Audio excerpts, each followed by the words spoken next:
So hello guys, welcome back to my channel Masterclass by Sarkars. I wish you all a very happy new year. तो Covid का सिलसिला तो जारी है, तो सोचा कि YouTube का चैनल रिज्यूम कर लेते हैं एंड ये ईयर मैं सोच रहा हूँ कि YouTube चैनल पे थोड़ा फोकस किया जाए और रेगुलर वीडियोस आपके लिए आता रहेगा, ठीक है। तो आज का वीडियो किस टॉपिक पे बारे में है कि when you are this video is mostly उन लोग के लिए है जो लोग अभी क्लास 10th में है या फिर 11th में है और this is about developing a habit, right. So if you want to develop a habit you at least need to do it for like 3 weeks, so you will get out of a previous habit and dive into a new one, right। 21 दिन का फंडा तो सबको पता ही होगा, उसी को ऐसा पॉलिश्ड वे में बोलने का तरीका है, ठीक है। So what is the habit, ठीक है। The habit is not utilizing graphs, doing stuff by brute force, just by working out, हाथ चला के बस किए जा रहे ब्रूट फोर्स लगा रहे हैं, दिमाग ज़्यादा नहीं लगा रहे हैं। लेकिन अगर हम ग्राफ का यूटिलाइज करना सीख जाए तो बहुत कुछ चीज़ें हमें दिखने लगेगा। पेन छुए बिना आप क्वेश्चन को सॉल्व भी कर सकते अगर आपका विजुअलाइजेशन उतना क्लियर है। तो यूजुअली हम लोग क्वाड्रेटिक इक्वेशन चैप्टर में ये चीज़ यूज़ कर रहे होंगे, राइट। तो मैं बता रहा हूँ टीचर्स क्या सिखाते हैं about quadratic equation. So they tell you x square plus b x plus c है इक्वल्स टू 0। इसका 2 रूट है अल्फ़ा बीटा, उसका फॉर्मूला दे देते हैं श्रीधर आचार्य जैसे, प्लस माइनस लिख देता हूँ अल्फ़ा बीटा, और ये बता देते हैं। और यहाँ पे आपका चैप्टर ख़त्म हो जाता है और आप प्रॉब्लम्स करने जाते हैं। लेकिन कभी कभी आपको दिक्कत आ सकता है क्योंकि कैलकुलेशन बहुत लेंदी हो जाते हैं, कॉम्प्लिकेटेड हो जाते हैं। तब अगर आप ग्राफिकली सोचें तो बहुत अच्छा चीज़ होगा। तो भैया हम स्टार्ट कैसे करें ग्राफिकली सोचना। So for now I will give you an exercise कि जो भी आप क्वेश्चंस कीजिए, जब भी आप क्वेश्चंस करें एक्चुअली, तो आप ग्राफ ड्रॉ कीजिए उसका। सो ग्राफ कैसे ड्रॉ करेंगे हम लोग को क्या पता है, नहीं भी पता है तो थ्योरी बुक्स रेफर कर लीजिएगा कि ए अगर पॉजिटिव हो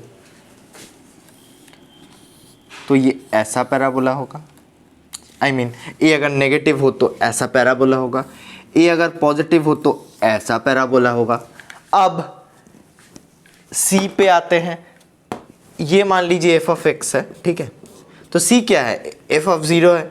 एफ ऑफ 0 का मतलब क्या हुआ, अगर सी पॉजिटिव हुआ तो वाई इंटरसेप्ट इसका पॉजिटिव में जाएगा, अगर सी नेगेटिव हुआ तो वाई इंटरसेप्ट नेगेटिव में जाएगा, राइट।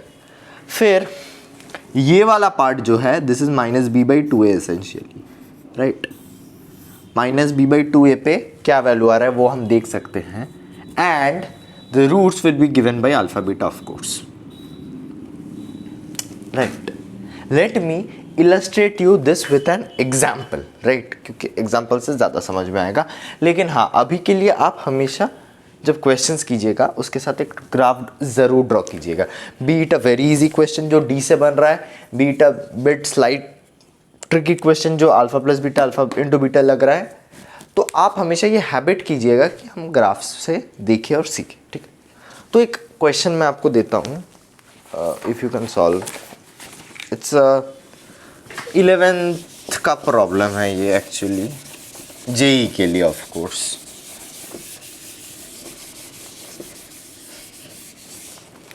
बोला है ओके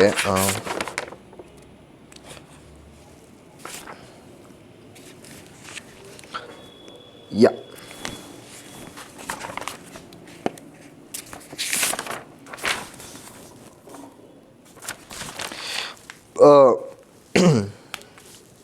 प्रूव दैट इसका जो रूट है this will be real and distinct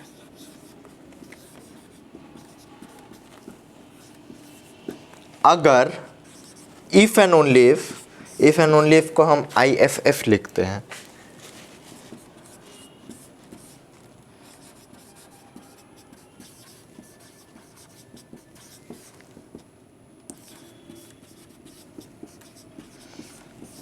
अगर इसका रूट इमेजिनरी हुआ तब, only and if and only, तो what is the brute force method?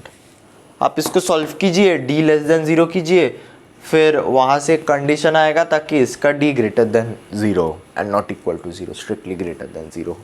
यहाँ पे सॉल्व करने के बाद अगर हम लोगों को d, इसका जो पूरे का d है वो लेस देन 0 मिला, ये वाला कंडीशन हम लगाएंगे, तब आंसर जो आएगा वहाँ पे जो होगा इसको d2 मान लेते हैं, d2 लेस देन 0 लगाने पे d1 लेस ग्रेटर देन 0 आएगा।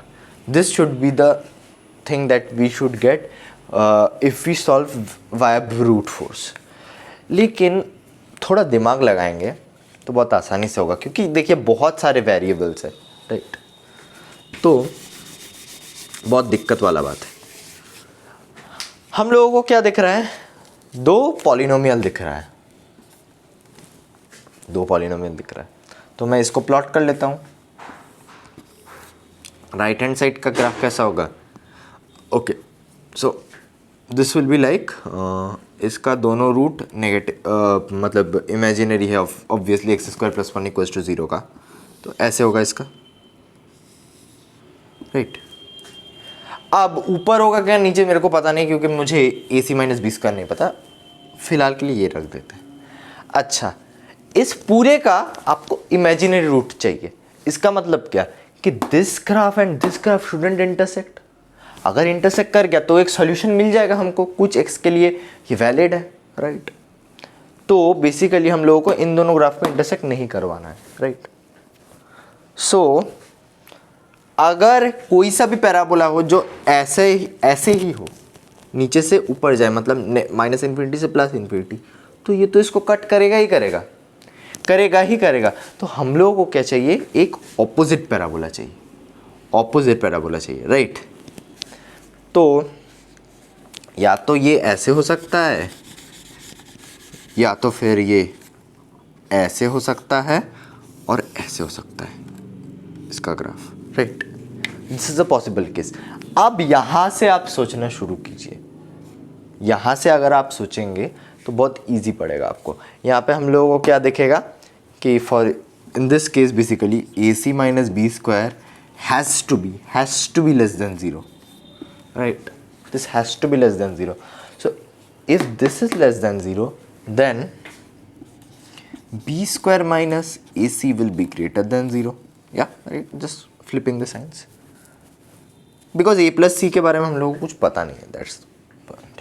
अच्छा, इसको अब अगर हम 4 से मल्टीप्लाई करें तो 4b square minus 4a square is greater than 0, right? Now what is this? This is basically d1, because b square minus 4ac,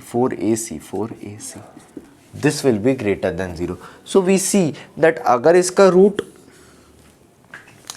real and distinct हुआ तभी ये, मतलब ऑपोजिट थिंग, इफ इसका रूट इमेजिनरी हुआ तभी ये रियल एंड डिस्टिंक्ट हो, right?